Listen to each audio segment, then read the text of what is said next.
Hey guys, what's up? It's Austin. So I haven't made a video in a really long time.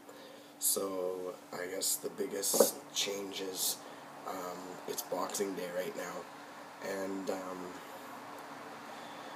I've been doing a lot of yoga for the last few months, and I really like it. It's something I used to do a lot of before, and then you just kind of fall away from things, and things fall away from you.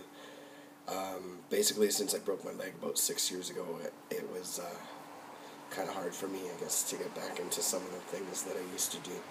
So, been going hard and heavy at yoga. I've been doing it since October 29th, pretty much every day.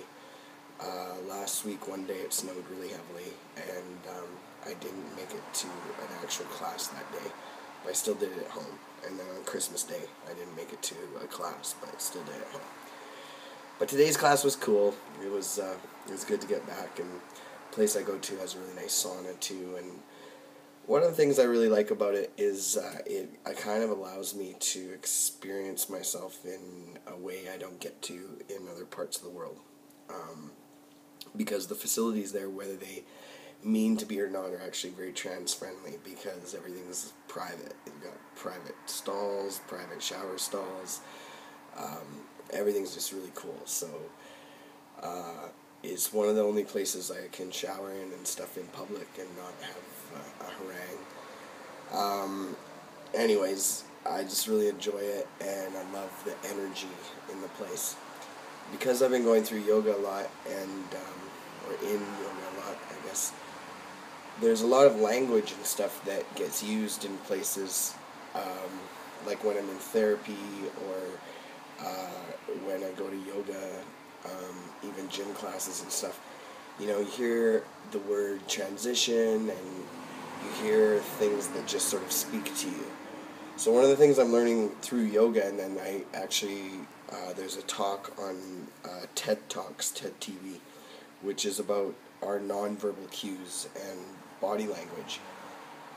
What I'm learning right now and practicing more and more of is mindfulness, and just sort of really being present in every moment, and just really trying to make sure that I hold myself in my body in the context that I want to be taken and for what I want to receive. So after watching that TED Talk, I sort of started to explore the idea that, a lot of our body language, when we feel something, especially if you're struggling with body image issues, and you want to hunch into yourself, you want to hide the parts that you don't want people to see. I think a lot of us can kind of get into that sort of hunchy, I want to shrink and make myself as small as possible. I don't want to be noticed by people.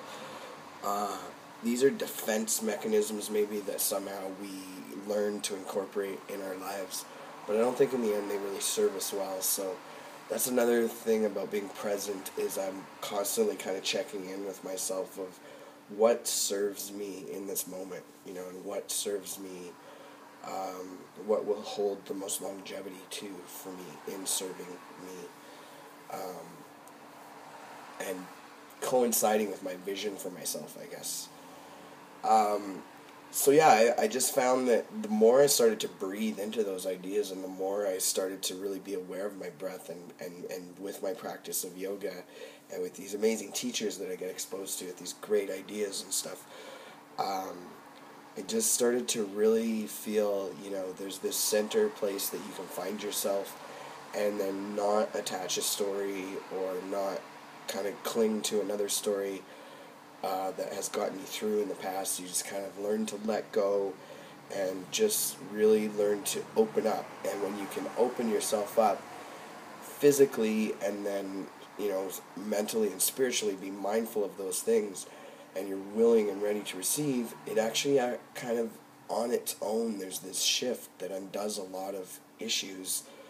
I can't speak to what it would be like to be born with a super large chest or anything, but I found that when I stopped kind of trying to shrink into myself and hide the parts of myself that I thought people could see or see through me for, or then I actually started to not have that attachment to that that wasn't really my story, and that I wasn't really, you know, walking through the world with like a female chest or whatever.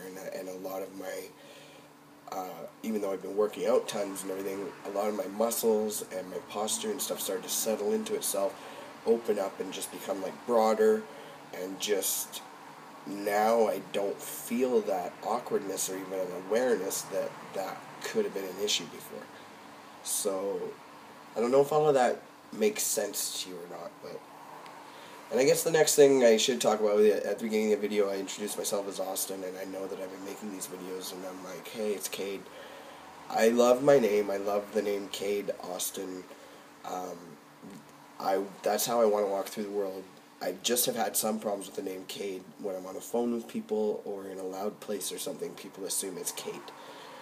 So generally now I'm kind of walking through the world. It's kind of rough in a way, because I'm trying to retrain friends, and I'm sure they're not really appreciative. But I'm usually going by the name Austin these days because it's just easier.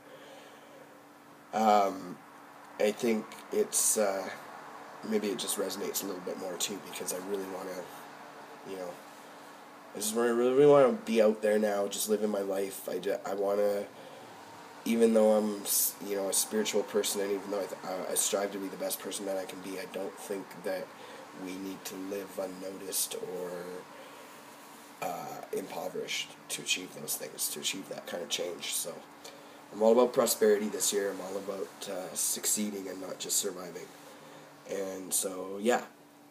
Anyways, hope everything's well in everyone's world, and I will speak to you guys soon. Okay, cheers.